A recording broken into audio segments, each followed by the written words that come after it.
a number of Republican lawmakers have started to criticize President Donald Trump over these posts that he made relating to the death of Rob Reiner. Sick, disgusting, awful, poor, shameful, despicable excuse for a man.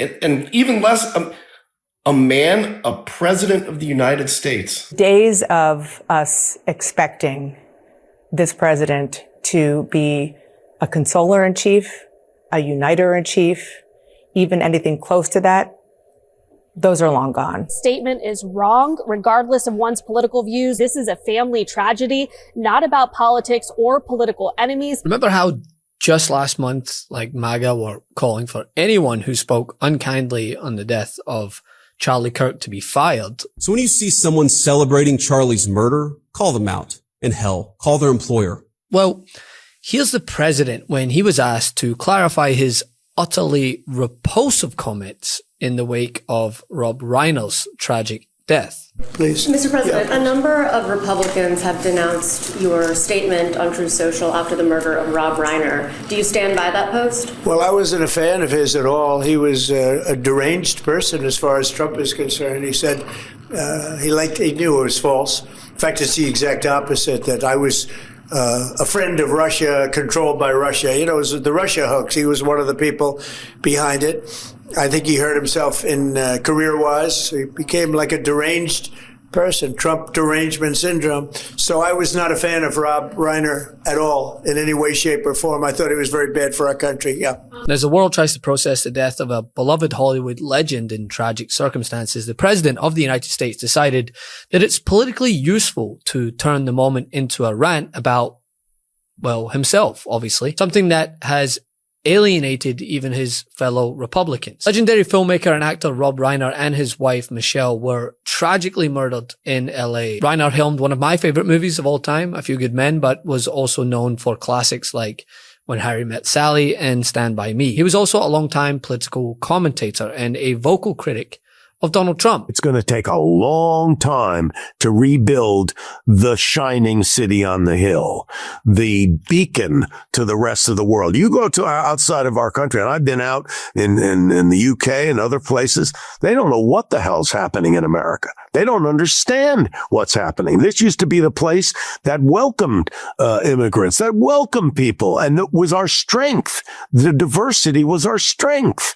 And now it's looked upon as it's people are being thrown out of the country without due process. And it's with the latter that Trump thought the most important thing to focus on, not even 24 hours after the incident. He posted on social media that Reiner's political views and what he dubbed, quote, Trump derangement syndrome somehow contributed to the tragedy, a claim with absolutely no evidence and frankly, no relevance to the murder investigation. It's repulsive. For Trump to have put that out today, I'm going to say it. You know, damn it, there's an American family grieving. Yeah. This is a tragedy, not just for the family, but for all who knew and loved him. Shameful, is disgraceful, and out of all the disgusting things that Donald Trump has done, this is right up there.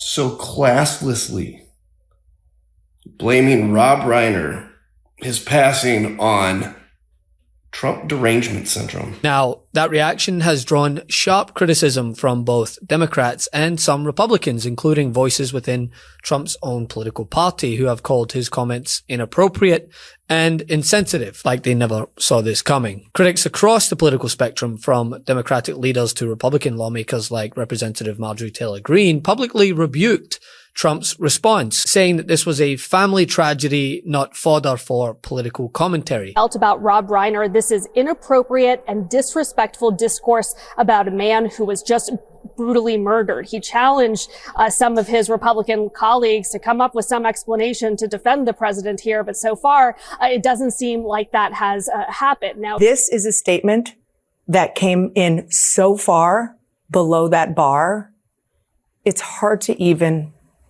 put words to it. It's beyond the pale.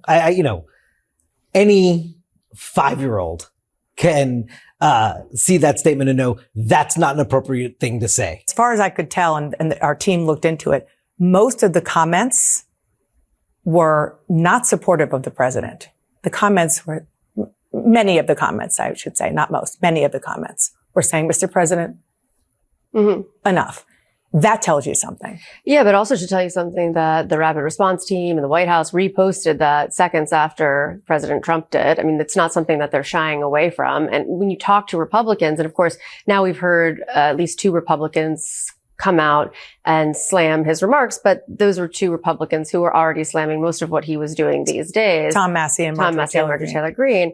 So what usually happens in a situation like this is that everyone will ignore it and Republicans will ignore it and they'll say, oh, it's just Trump being Trump. And you'll go and Manu will chase them down on the Hill and say, how can you explain away this horrible thing that he said about a man who was just murdered hours ago? And they'll say, you know, Trump has a lot of opinions about things, and then it'll all get swept under the rug. Let me speak candidly. These aren't comments from a politician or someone with opposing views.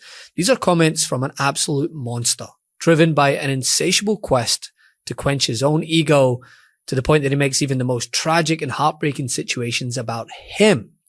Always about him. The fact that his fellow Republicans are unable to rinse the taste of snake oil is indicative of a trend that we are seeing, right? Okay, you know what, Donald Trump, I'm going to borrow a quote from my favorite Rocky film, Rocky IV. He's not a machine. He's not a machine. He's a man. He's a man.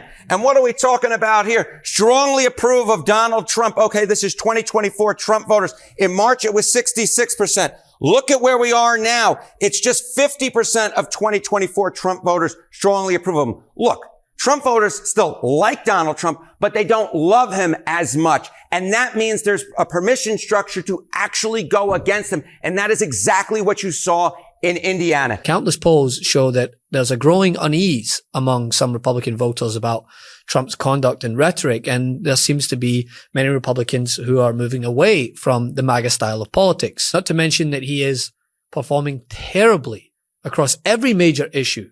So he'll do anything to try and deflect attention from that very fact. But a Fox poll taken in November shows a vast majority of Americans believe the economy is not in great shape, and a majority also blame President Trump. My favorite word is tariff.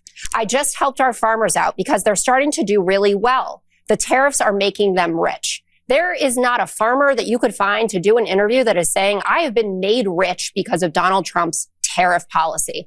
And last night, Democrats were also busy in Florida and in Georgia. So there's going to be a new mayor of Miami, Eileen Higgins, a Democrat, hasn't won there in decades. I know, before you say it, Brian, there was an independent who was in there in the early 2000s. Still, Kamala Harris won by 1 point, Miami County. She won by 19 points. We flipped another seat in Georgia.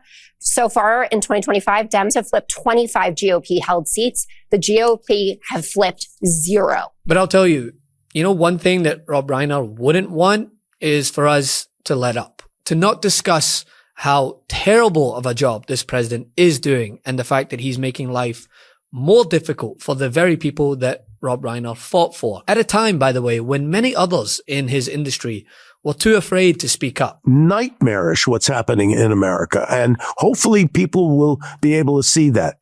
Unfortunately, voters, they only feel when it hits them personally in the pocketbook.